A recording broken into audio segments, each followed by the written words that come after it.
नमस्कार, TV 20 news पर प्रमुख खबरें आप अपने क्षेत्र की देख रहे हैं। मैं हूं आपके साथ अशोक वर्मा।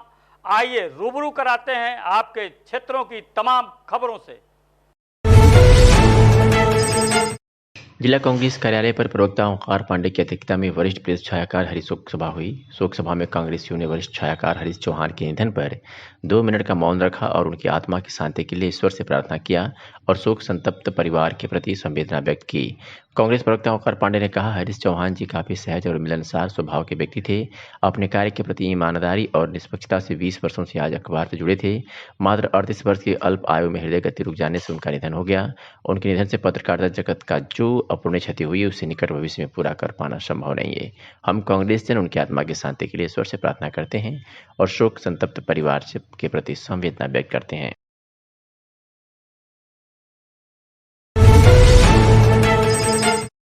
आजमगढ़ के स्थित महादेवी इंटर कॉलेज में अभय महिला सेवा संस्थान की तरफ से हमारे देश के प्रधानमंत्री द्वारा तिरंगा महोत्सव,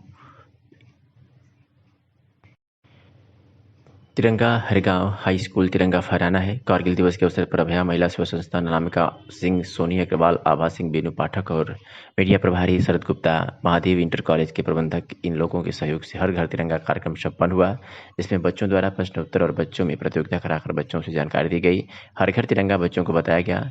संस्था अनामिका सिंह के द्वारा संस्था की महिलाएं और सभी बच्चों में झंडा वितरण किया गया और उनको तिरंगे का मतलब समझाया गया।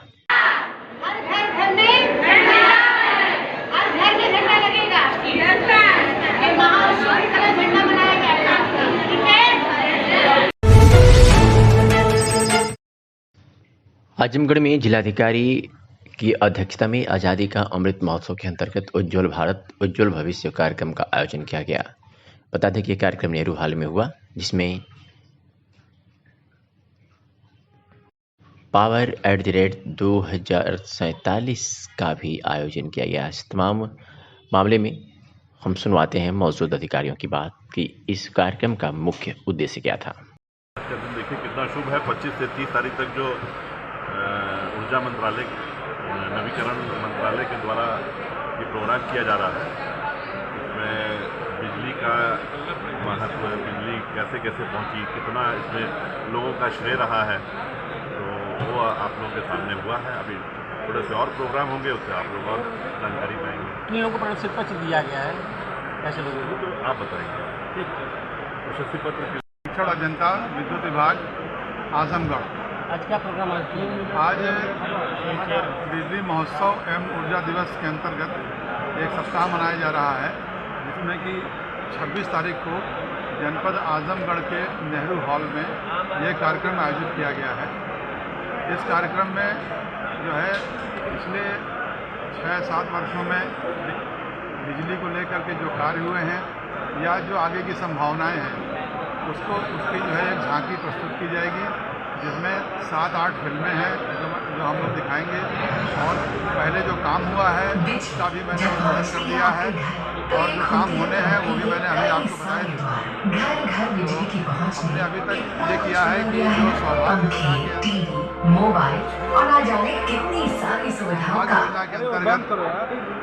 सौभाग्य योजना के अंतर्गत जो हमारे टर्न की कॉन्ट्रैक्टर थे, जिन्होंने सराहनीय कार्य किया था, जो हमारे कार्मिक थे जिन्होंने अच्छा काम किया था, हमने उनको जो है सम्मानित किया है।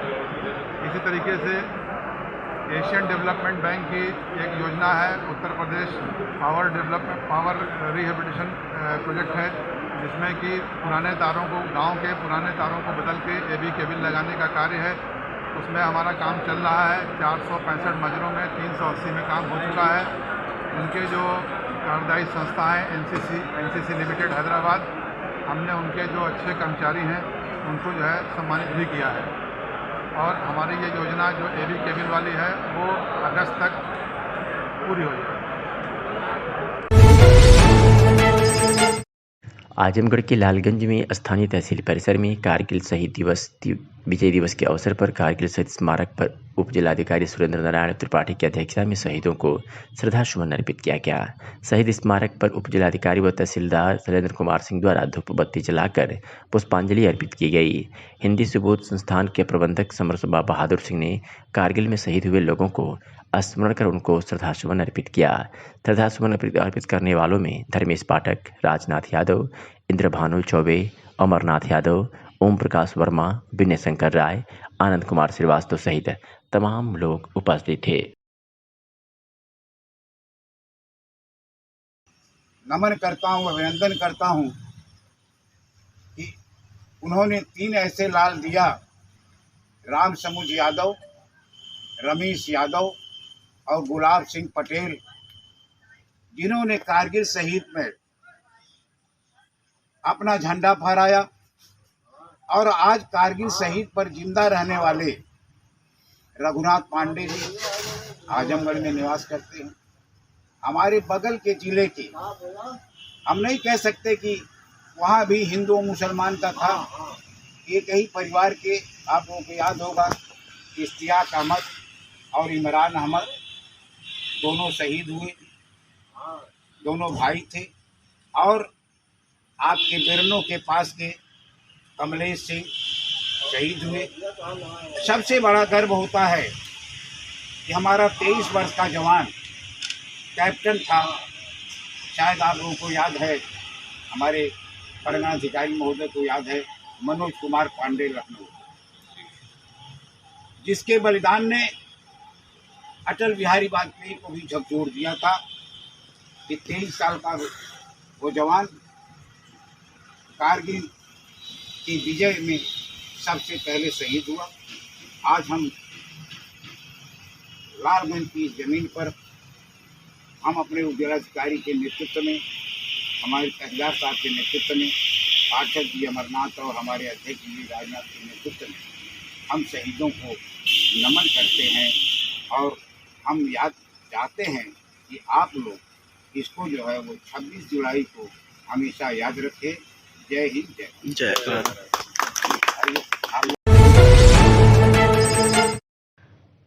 अतरौलिया में नाली विवाद को लेकर अधेड़ पर हमला हो गया। रात के अंधेरे में लोहे के राड से हमला होना बताया जा रहा है, जिसकी वजह से अधेड़ गंभीर रूप से जख्मी हो गया है। बता दें कि थाना क्षेत्र के घनघटा गांव में बीती रात 1:30 पर करीब हमलावरों ने घर के बरामदे में सो रहे हरिनाथ मिश्रा को लाठी डंडों से पीट व सर पर लोहे की राड से हमला कर दिया, जिससे अधेड़ गंभीर रूप से जख्मी हो गया। पीड़ित हरिनाथ मिश्रा के अनुसार रात के 1 बजे के करीब घर के बरामदे में घुसकर अनिल पुत्र रामचेत, तेजू पुत्र राम समूच, रिंकू पुत्र राम समूच ने लाठी डंडे व लोहे की राड से सर पर प्रहार कर दिया, जिसमें अधेड़ हरिनाथ मिश्र की गंभीर चोटें आई। वहीं पीड़ित की शोर शराबा करने पर अगल बगल के लोग भी वहां इकट्ठा हो गए। तब तक हमलावर फरार हो गए तथा जाते जाते जान से मारने की धमकी भी दे डाला। पीड़ित द्वारा इस संदर्भ में अतरौलिया थाने पर तहरीर दे दी गई है। थाना प्रभारी रुद्रभान पांडे ने बताया कि दोनों पक्षों के बीच नाले का विवाद था, जिसमें रात को मारपीट हुई। तहरीर प्राप्त हो गई है, मामले की छानबीन कर उचित कार्रवाई की जाएगी। आइए सुनाते हैं कि हरिनाथ मिश्रा पीड़ित ने क्या कुछ कहा। हरिनाथ मिश्र, कहाँ के निवासी? धनघटा गांव। कैसे आपको चोट लगी है, कौन लगा, इसके बारे में बताइए। साहब जो है थोड़ा सा नापदान का पानी हमारी ज़मीन में गिरा रहे थे, उसी के लिए कहे कि मत गिराइए, गंदगी मत फैलाइए। पुलिस वाले, चौकी वाले गए, बहुत सब प्रयास किए कि सोख्ता बना लो, सुलहनामा किए, कुछ नहीं माने। इसके बाद जो है हमको एक बार घेरे, रात में गाली फक्कड़ देने लगे ज़्यादा संख्या में। कौन थे? अच्छा, रामचेत, तेजू, रामचेत का लड़का जो है अनिल, तेजू का लड़का जो है वो था रिंकू। इसके बाद जो है हमने यहाँ साहब के यहाँ, थाना अध्यक्ष महोदय के यहाँ हमने साहब जो है इस तरह से घेरे हुए हैं। कहा हम तत्काल पुलिस भेज रहे हैं, आप घबराइए मत। हमने कहा साहब बहुत पुलिस चौकी वाले प्रयास किए कि झगड़ा बवाल। रात में क्या हुआ है, आपको रात में मारे, इसके बारे में? अच्छा, रात में साहब वही कि कहा कि जान से मार डालो और सब जमीन हड़प लो उसकी, और यहाँ इसका ननिहाल है, इसको यहाँ से भगा दो। साहब कौन कौन मारा आपको, आपने देखा उसको? हाँ साहब, हम देखे। तेजू का लड़का, रिंकू, नाम है उसका रिंकू कितने कहाँ चोट लगी है आपको? साहब सिर में लगी है और जो है थोड़ा बच गए, पैर में भी लगी थी। जाते जाते हम लोग कुछ बोल के भी गए, धमकी दे के गए? अच्छा, इसके बाद जब जाने लगे कहा कि आज तो बच गया, फिर जो है दोबारा इसको मार दो, जान से मार दो। थाने पे आए, तहरीर दिए हैं आप? जी, तहरीर किए हैं साहब। क्या चाहते हैं आप? साहब चाह रहे हैं कि न्याय मिल जाए और हमारी ज़मीन की सुरक्षा मिले, हमारे परिवार की सुरक्षा हो, यही हम चाह रहे हैं साहब। आजमगढ़ में संचारी रोग को देखते हुए जिला पंचायत राज अधिकारी अजय श्रीवास्तव के आदेश के क्रम में जिले के सभी ग्राम पंचायतों में विकास खंडों में ग्रामीण सफाई कर्मचारियों द्वारा स्वच्छ भारत मिशन के तहत साफ सफाई की गई और लोगों को जागरूक भी किया गया। बता दें, ग्राम पंचायत इकरामपुर में राजस्व ग्राम चकगोरिया में जेसीबी द्वारा नाले की सफाई की गई। कर्मचारी कच्चा को हटाते हुए रोड के किनारे से कचरा हटाते हुए नाली की सफाई की और जगह जगह साफ सफाई किया गया। आज सहायक विकास पंचायत के आदेशानुसार विकासखंड की सभी ग्राम पंचायतों में स्वच्छता अभियान चलाया जा रहा है। स्वच्छता के प्रति लोगों को जागरूक किया जा रहा है। पॉलीथीन इकट्ठा कर बोरे में भरकर उचित स्थान पर रखा जा रहा है। लोगों को साथ ही साथ जागरूक भी किया जा रहा है कि आप लोग भी पॉलीथीन का प्रयोग ना करें, झोला लेकर घर से निकले। सरकार के मनसानुरूप ग्रामीण सफाई कर्मचारियों द्वारा अपने कर्तव्यों का निर्वहन हमेशा करते रहें।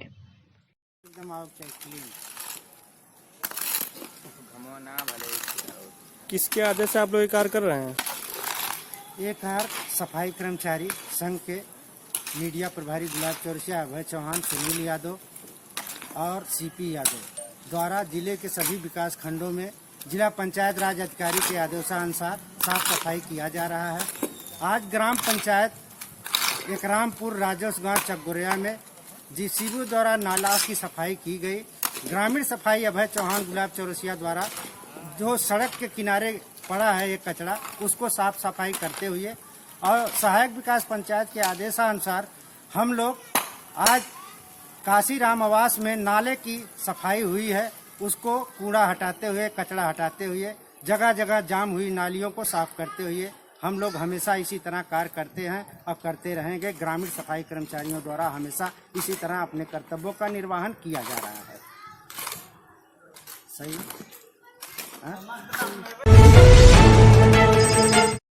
मैनपुरी से खबर है, जहां थाना दनहार क्षेत्र के ग्राम जरामई के पास से एक मोटरसाइकिल पर सवार 3 बदमाश पुलिस को देखकर अचानक भागने लगे तो पुलिस को शक हुआ, जिसके बाद पुलिस पर बदमाशों ने जमकर फायरिंग की और पुलिस ने भी अपने बचाव के लिए फायरिंग की, जिसमें आरोपी राजू यादव को पैर में गोली लग गई, जिसके बाद वह मोटरसाइकिल से गिर पड़ा और पुलिस ने भागते हुए घायल अभियुक्त के साथ साथ उसके 2 साथियों को भी मौके से गिरफ्तार कर लिया है।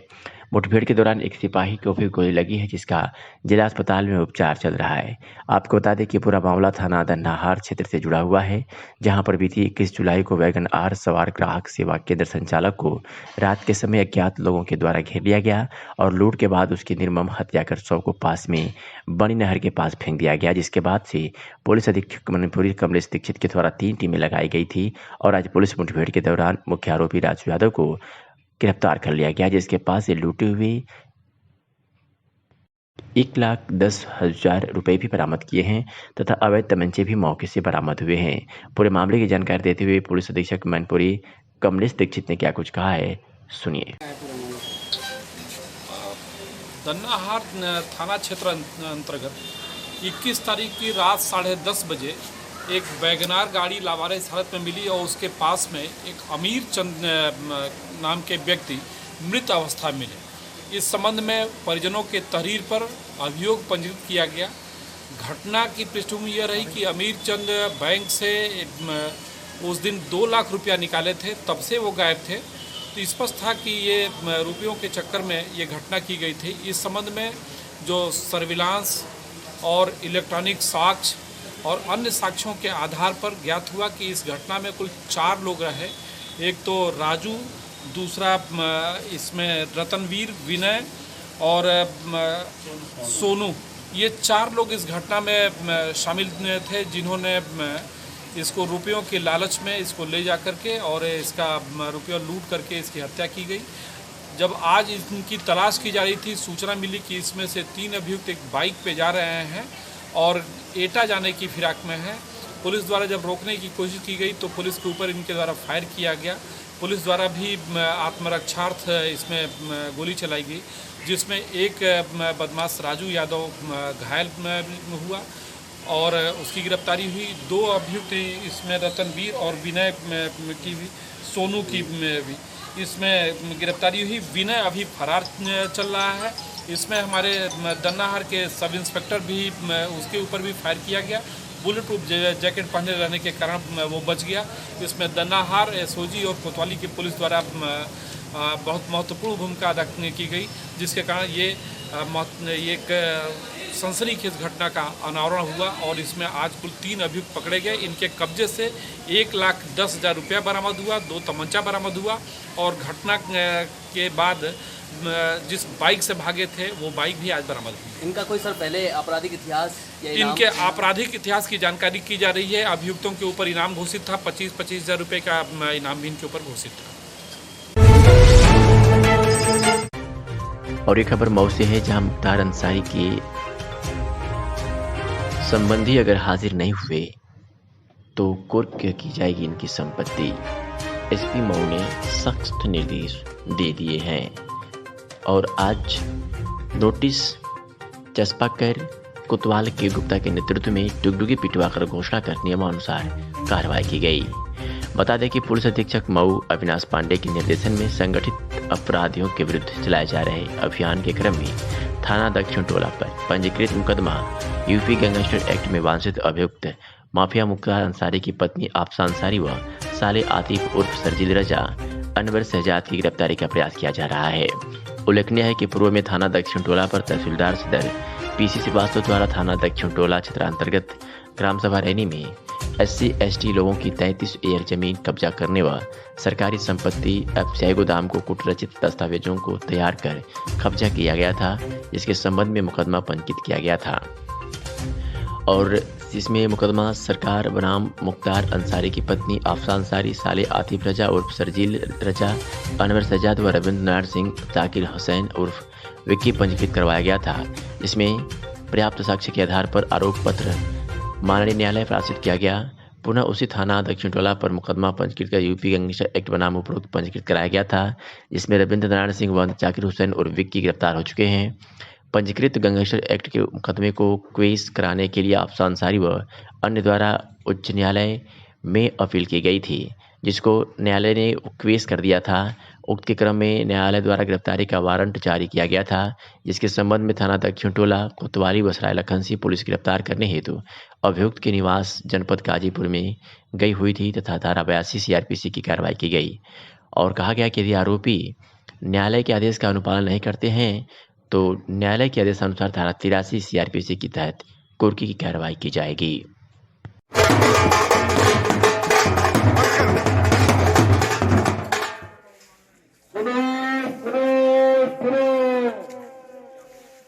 मुकदमा अपराध संख्या 20 गैंगस्टर एक्ट थाना दक्षिण टोला जनपद मऊ में वांछित अभियुक्त सरजील रजा उर्फ आतिफ रजा एवं अभियुक्त अनवर शहजाद पुत्रगढ़ जमशेद रजा निवासीगढ़ महरूपुर थाना महरूपुर मूल निवासी यह बदस्तूर फरार है, मुकदमे में वांछित अभियुक्त है और ये भगोड़ा साबित है। यदि ये 1 महीने के अंदर पुलिस के समक्ष या माननीय न्यायालय के समक्ष हाजिर नहीं होते हैं तो इनके विरुद्ध कुर्की की कार्रवाई और अग्रिम कार्रवाई की जाएगी।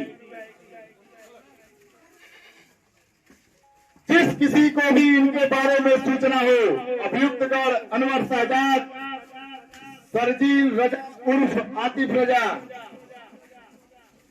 वो थाना मोहम्मदाबाद, गाजीपुर, दक्षिण टोला, थाना सराय लखनसी, मऊ को सूचित कर सकते हैं।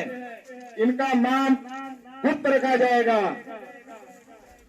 ये भगोड़े साबित है। इनके विरुद्ध माननीय न्यायालय स्पेशल जज गैंगस्टर कोर्ट से कुर्की की उद्घोषणा 82 सीआरपीसी का आदेश दिया गया है, जिसकी नोटिस इनके घर पे चस्पा कर दी गई है।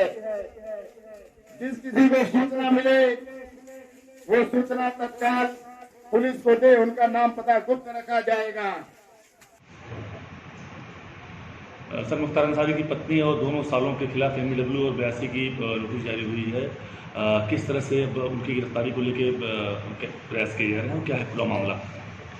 देखिए, 2020 में थाना दक्षिण टोला पर एक मुकदमा तहसीलदार सदर मऊ की तरफ से दर्ज कराया गया था, जिसमें उनकी तरफ से कहा गया था कि विकास कंस्ट्रक्शंस नाम की एक कंपनी है, जिसमें मुख्तार अंसारी की जो वाइफ हैं आबशा अंसारी और अन्य पार्टनर्स के द्वारा इसमें कूट रचित दस्तावेजों के तहत सार्वजनिक संपत्ति पर अतिक्रमण किया गया था, और उसी पर इनके द्वारा जो लोन भी लिए गए थे वो भी फर्जी दस्तावेजों के तहत लिए गए थे। उसी मुकदमे में सभी पर चार्जशीट लगाई गई थी।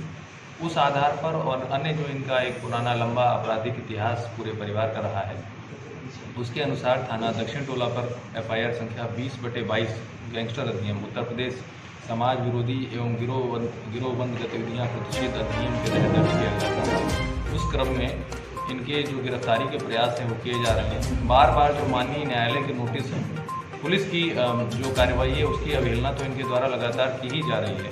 जो माननीय न्यायालय द्वारा जारी NBW और अन्य प्रक्रिया और अन्य नोटिस भी हैं, वो उसका भी अवहेलना इनके द्वारा किया जा रहा है। आपको ज्ञात होगा कि थाना महानगर पर एक कूट रचित दस्तावेजों के द्वारा जो एक शख्स लाइसेंस इनके पुत्र अब्बास अंसारी जी, जो करंट में विधायक भी हैं यहाँ से, उनके द्वारा लिया गया था। उसमें भी माननीय न्यायालय द्वारा इनके खिलाफ कई सम्मन जारी किए जाने पर इनके द्वारा उपस्थित न हुए जाने के कारण एक NBW जारी किया। उसी NBW के क्रम में जब इन्हें बार बार यहाँ आने के लिए जो भी चीज़ें, जो भी विधिक प्रक्रिया है उसके अंतर्गत नोटिस भेजे गए, तो इनके द्वारा उसका अनुपालन नहीं किया गया है। माननीय न्यायालय द्वारा जारी NBW की प्रक्रिया का अनुपालन न किए जाने के कारण जो भगोड़ा घोषित करने की, एक्सपांडर घोषित करने की अपराधी जो होते हैं उनकी जो कार्रवाई होती है धारा 82 CRPC के तहत, उसका अनुपालन कराया गया है। उसी 82 जो CRPC है उस प्रक्रिया का तामीला करने के लिए हमारे वहाँ के पूरी टीम, इंस्पेक्टर दक्षिण टोला, इंस्पेक्टर सराय लखनसी और इंस्पेक्टर कोतवाली, जो इनके गाजीपुर स्थित 4 जगह है, जो इनका पैतृक मकान है मुख्तार अंसारी का, और जो इनके ससुराल का पैतृक मकान है, जो इनके साले भी इसमें, जो मुख्तार अंसारी के जो 2 साले हैं अनवर शहजाद और आतिफ रजा, इन दोनों के खिलाफ भी इसमें NBW था। तो इसी क्रम में इनकी 82 की कार्रवाई की गई है। अगर 82 की कार्रवाई का अनुपालन इनके द्वारा नहीं किया जाता है तो अग्रिम जो भी सख्त से सख्त विधि कार्रवाई हो सकती है वो इनके खिलाफ अनुपालन में लाई जाएगी। और यदि 83 जारी होती है तो उसमें जो कुर्की की प्रक्रिया है वो संपूर्ण तरीके से विधिक तरीके से कराई जाएगी। तो इससे बेहतर है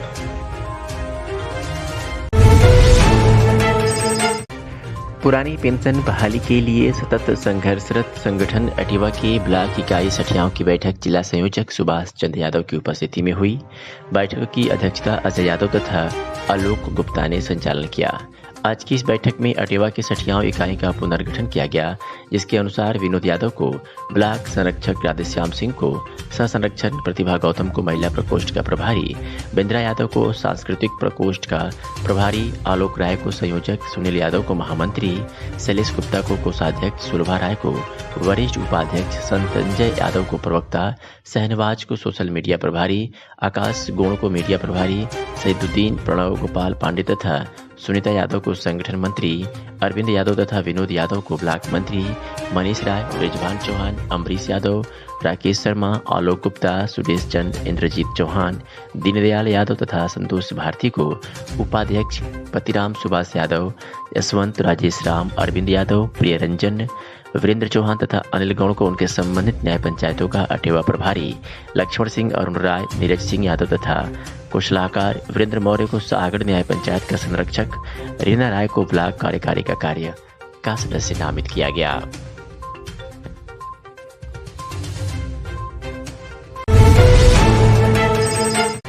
दुनिया में मोटरसाइकिलों और स्कूटरों के सबसे बड़े निर्माता हीरो मोटोकार अपने उत्पादों के आधुनिकीकरण की आक्रामक रणनीति को बरकरार रखते हुए आज नई सुपर स्प्लेंडर कैनवास को लॉन्च किया। आजमगढ़ शहर में स्थित ईस्टर्न डिस्ट्रीब्यूटर्स में सुपर स्प्लेंडर कैनवास का लॉन्च किया गया। इस लॉन्च कार्यक्रम के मुख्य अतिथि पहाड़पुर चौकी प्रभारी विनय दुबे ने लॉन्च कार्यक्रम का उद्घाटन किया। विनय दुबे ने कहा कि नई hero super Splendor canvas style, सुरक्षा, मोबाइल चार्जिंग और आराम का बेहतरीन संयोजन है।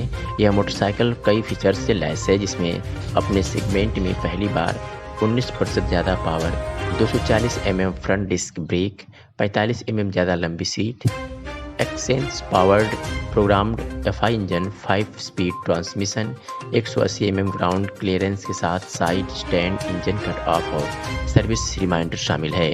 सुपर स्प्लेंडर कैनवास मोटरसाइकिल देश भर के हीरो मोटोकार डीलरशिप पर उपलब्ध है और इसके ड्रम वेरिएंट की आकर्षक कीमत 76,830 रुपये है। सुपर स्प्लेंडर कैनवास 5 साल की वारंटी के साथ आती है, जो कि ब्रांड के विश्वास और भरोसे को दोहराता है। इस मौके पर ईस्टर्न डिस्ट्रीब्यूटर्स के मालिक खालिद नज़ीर, मैनेजर रहमतुल्लाह खान और अन्य स्टाफ मौजूद रहे।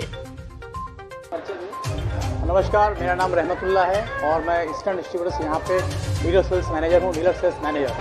आज कौन सी गाड़ी की लॉन्चिंग हुई है? आज जो गाड़ी की लॉन्चिंग हुई है वो सुपर स्प्लेंडर का एक नया मॉडल कैनवस है, उसकी लॉन्चिंग हुई है।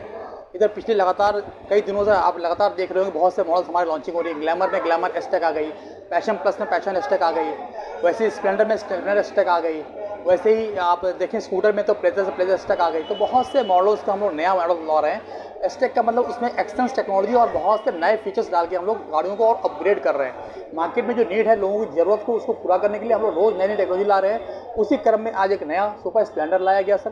सुपर स्प्लेंडर कैनवस मॉडल जो है वो बहुत ही खूबसूरत मॉडल बनाया गया है। सुपर स्प्लेंडर तो अपने आप पहले गाड़ी दिख रही थी, बहुत अच्छी गाड़ी हमारी थी, उसमें और ज़रा सा एडवांस कर दिया गया है सर इसको। इसका डिजिटल मीटर बहुत खूबसूरत बनाया गया है। उस गाड़ी में side stand engine cut of seat पर लगाया गया है, जिससे अगर गाड़ी स्टार्ट आपकी है तो अगर ऐसी गाड़ी का गियर लगाते हैं आप, साइड स्टैंड अगर गिरा हुआ गाड़ी का तो गाड़ी अपने आप बंद हो जाएगी। एक एडवांस फीचर काफ़ी है, ताकि गाड़ी लोग अक्सर गाड़ी चलाते थे और साइड स्टैंड गिरा होने के कारण एक्सीडेंट होता था, उससे बचते हैं गाड़ी में।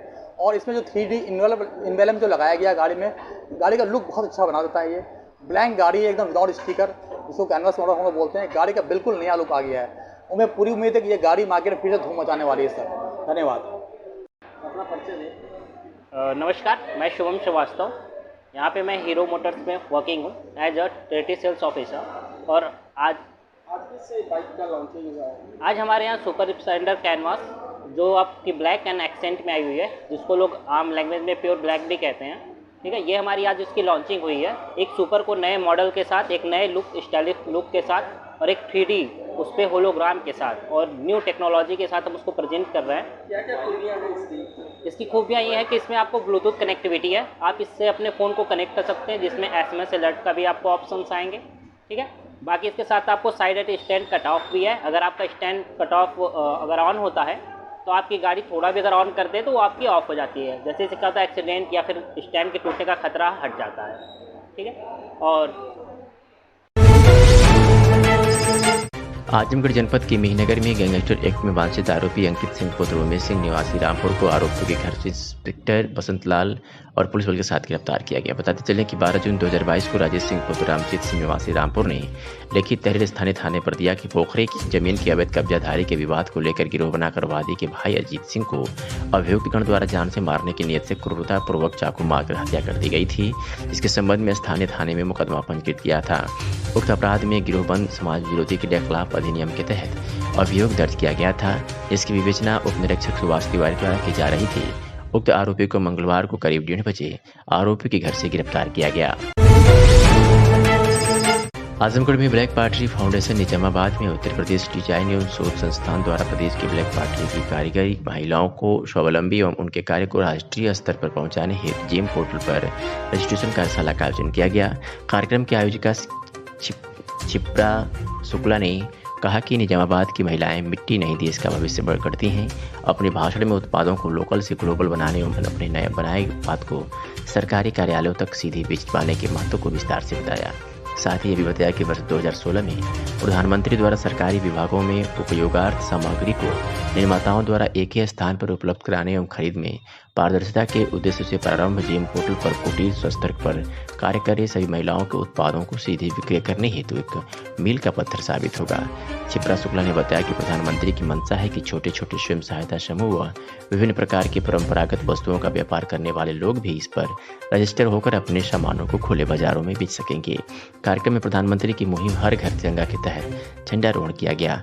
कार्यक्रम में जिला भाजपा मंत्री संतोष कुमार गुण, उपायुक्त उद्योग साहब शरण सरावत, सहायक आयुक्त जिला उद्योग सहित तमाम लोग मौजूद थे। अतरौलिया नगर पंचायत का सफाई कर्मचारी सगीर अहमद पुत्र नूर मोहम्मद 56 वर्ष की मदियापार मोड़ के समीप एक बेसमेंट में निर्वस्त्र अचेत अवस्था में पड़ा हुआ मिला। दोपहर को जब दुकानदार द्वारा दुकान खोलने आया तो निर्वस्त्र अचेत अवस्था में पड़े व्यक्ति को देखकर उसके होश उड़ गए। आनन फानन में उसने 112 नंबर डायल करके अचेत व्यक्ति की सूचना दी। सूचना मिलते ही 112 नंबर पुलिस तथा 108 नंबर एम्बुलेंस व्यक्ति को अतरौलिया स्थित सोसैया हॉस्पिटल ले आए, जहां डॉक्टरों ने आजमगढ़ रेफर कर दिया। आजमगढ़ जाते समय एम्बुलेंस चालक को लगा व्यक्ति के शरीर में कोई हरकत नहीं हो रही है। एम्बुलेंस चालक ने उसे अतरौलिया स्थित सामुदायिक स्वास्थ्य केंद्र रोका, जहां डॉक्टरों ने उसे मृत घोषित कर दिया। घर वालों का आरोप है कि सगीर अहमद एक निजी बैंक से कुछ पैसा लोन लिया था, जिसे पैसे जमा करने का बराबर दबाव बनाया जा रहा था। पैसे की व्यवस्था न होते देख सगीर अहमद सोमवार को बैंक गए थे, तब से वह लापता है। मंगलवार की दोपहर 12 बजे इनकी मृत्यु की सूचना पाकर घर में कोहराम मच गया। घर वालों का आरोप है कि पुलिस बारीकी से जांच करेगी तो सच्चाई सामने आएगी। वहीं कुछ लोग दुर्घटना तो कुछ लोग जहर खुराने की भी आशंका जाहिर कर रहे हैं। ऐसे में पुलिस के लिए बड़ी चुनौती यह साबित होगी कि अगर जहर खुराने का मैटर होगा तो उसके शरीर का कपड़ा क्या हुआ। हकीकत जो भी हो, पुलिस जांच में जुटी है। सबको कब्जे में लेकर पुलिस पोस्टमार्टम जिला अस्पताल भेज दिया है। आगे सुनाते हैं कि मृतक पुत्र शमशाद अहमद ने क्या कुछ कहा। शमशाद अहमद कहाँ के निवासी हैं? अतरौलिया। जो ये मृतक है आपके क्या लगते थे? मेरे पिताजी। क्या घटना घटी थी इसके बारे में बताइए पूरा आप। ये 6:30 बजे ड्यूटी पे से आए हैं घर पे। घर से जो है वो एक साहब का फ़ोन आया था उस घर से जो है बैंक से, तो बोले कि किस्त जमा कर दो। तो बोले कि अभी आ रहा हूँ मैं। तो मैं बोला कि अभी अब्बू को भेज रहा हूँ मैं। तो वो आए तो अम्मी बोली कि जो है जाइए किस्त जमा कराइए। तो वो गए, बोले कि ठीक है अभी हम बाबू साहब से पैसा लेके जो है अभी उधरी से दे आते हैं। जमा करने के लिए 6:30 बजे। कब? शाम में। आज शाम को? कल शाम में। कल शाम को। फिर क्या हुआ? तो बाबू साहब के यहाँ गए, फिर बाबू साहब से बोले तो बाबू साहब बोले कि ऐसा है कल आइएगा।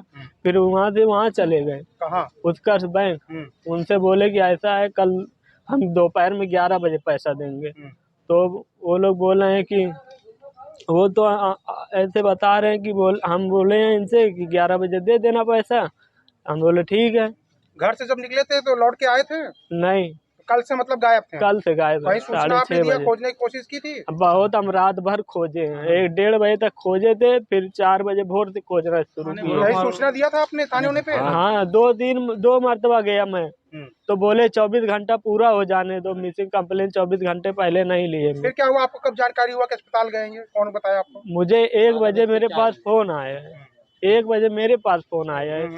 तो मेरे मोहल्ले जो है एक सफाई कर्मी है, बोले कि ऐसा आपके जो है अब्बू जो है वहाँ पे कोई वो लेके गया है एम्बुलेंस वाला, वहाँ जाओ पहचान कर लो।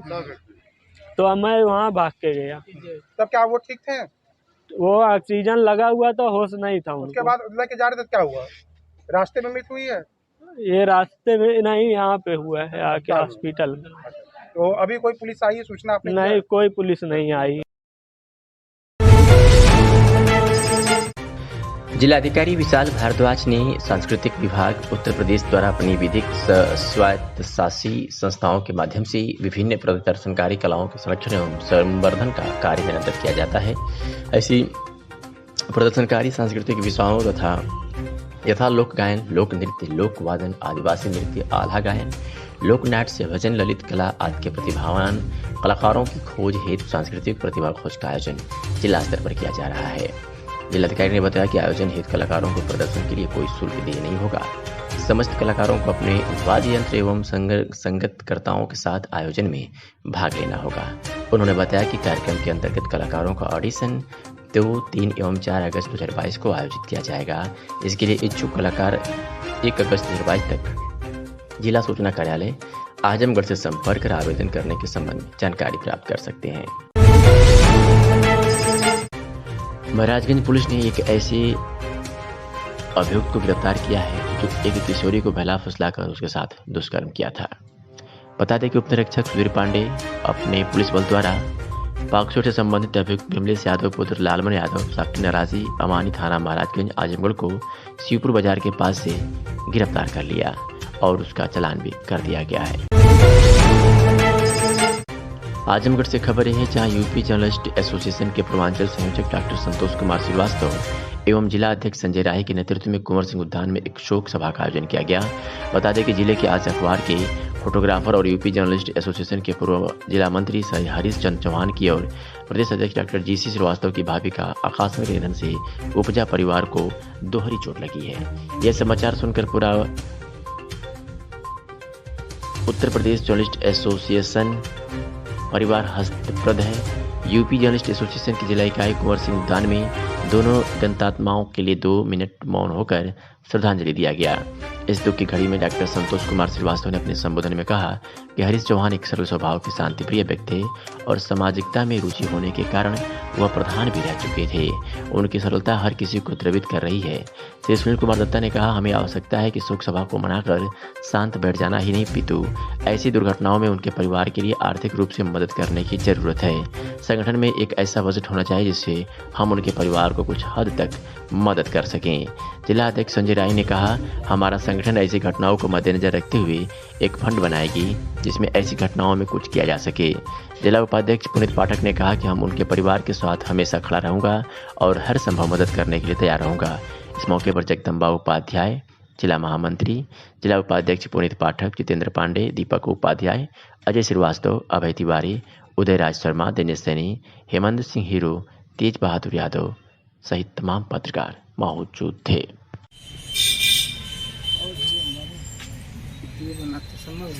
वीडियो बना रहे हैं बस। हाँ, 1 मिनट बोलिए। आज की शोक सभा में उपस्थित सभी पत्रकार बंधु, आज बड़े ही दुख के साथ हम लोग यहाँ उपस्थित हुए हैं। इसमें उत्तर यूपी जर्नलिस्ट एसोसिएशन के प्रदेश अध्यक्ष डॉक्टर जीसी श्रीवास्तव की भाभी का निधन कल हो गया और इसके साथ साथ हमारे जिले के छायाकार पत्रकार हरीश जी का भी आकस्मिक निधन होने से हम लोग काफ़ी दुखी महसूस कर रहे हैं और इन्हीं से भी यहाँ पे शोक सभा का आयोजन किया गया है। हम चाहते हैं कि 2 मिनट मौन होकर के उनको श्रद्धांजलि देखो एक उसके बाद सबसे लास्ट में अच्छा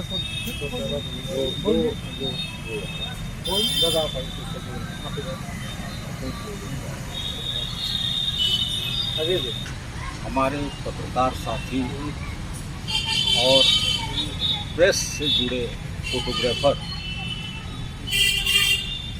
और इसके साथ जो यूट्यूबर फोटोग्राफर, मैं उन सबका हार्दिक अभिनंदन स्वागत करता हूँ। हमारे प्रदेश अध्यक्ष की मौत वो बहुत ही दुखदायी है। साथ में हरीश जी अपने उम्र से पहले ही हम सबको छोड़ के चले गए। के बीच में सवाल रख रहा हूँ। हरीश जाते जाते एक बहुत बड़ा सवाल छोड़ रहा है। देखिए, कोई भी अखबार में आप लोग काम करते हैं या यूट्यूब में आप लोग काम करते हैं, इसके धन का उपार्जन कितना होता है ये बेहतर आप लोग जानते हैं, सारे लोग जानते हैं कि कितना धन का अखबार जो है आपको कितना धन देता है।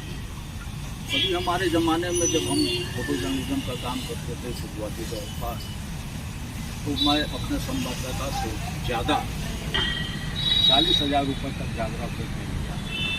उसके बाद अमर उजाला में भी जब हमने काम किया तो हमने सैलरी बेस पे काम किया। वहाँ सड़क किनारे अचानक पुराना जामुन का पेड़ गिर गया, कई घरों को नुकसान हुआ है। बता दें कि परमेश्वरपुर स्थित मनोज मैरिज हॉल के सामने सड़क के किनारे पड़ा वर्षों पुराना विशाल जामुन का पेड़ आज दिन में ही अचानक गिर गया, जिसकी चपेट में आने से कई घरों को भारी नुकसान हुआ। वही पेड़ काफी पुराना होने के साथ ही जर्जर अवस्था में था। स्थानीय लोगों द्वारा इसकी शिकायत भी कई बार वन विभाग को किया गया था, लेकिन वन विभाग की लापरवाही से आज हल्की बारिश होते ही पेड़ धराशायी हो गया।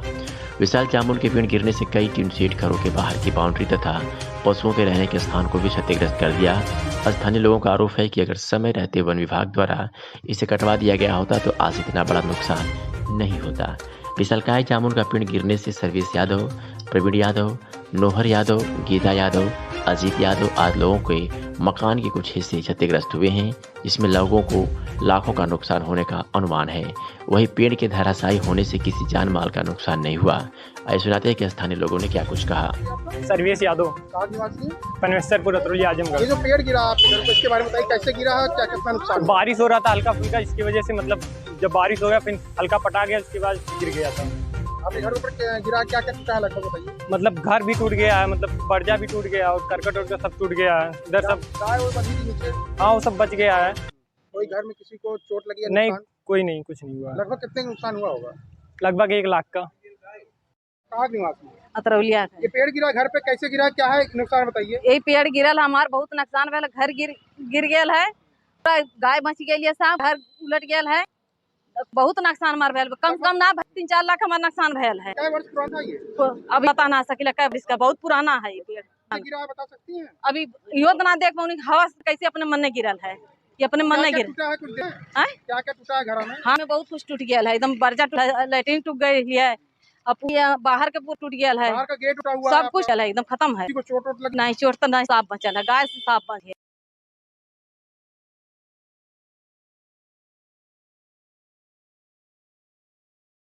जी, नाम मनोज यादव है। हम यहीं के निवासी हैं। पेड़ गिरा, ये पेड़ गिरा, पेड़ बहुत पुराना हो गया था, उसकी जड़ें खोखली हो गई थी। अचानक बारिश में मूसलाधार बारिश हुई, उसके पेड़ गिर गया, लगभग 3 लोगों का नुकसान हुआ है। एक हमारे भैया का हुआ ज़्यादा, उसके बाद अजीत चाचा का हुआ है और हमारे दूसरे चाचा हैं, उनका भी नुकसान हुआ है। लगभग 1.5 लाख रुपए का आसपास नुकसान हुआ है। गाय भी बांधी, गाय पर थोड़ा बहुत चोट है, लेकिन ठीक है फिलहाल। और किसी को चोट घर में किसी को चोट नहीं लगी है, तो सभी लोग बाहर थे, इधर गए हैं। घर का पर्जा टूट गया है और लाइटिंग बनी थी, ऊपर लाइटिंग भी क्षति हो गई है। तो कोई भी आया, लेखपाल या कोई आया? अभी कोई नहीं आया है, अभी केवल सभी लोग आसपास के ही देखने। 100 वर्ष पुराना पेड़ है। किस चीज का पेड़ है ये? जामुन का पेड़ था, पुराना पेड़।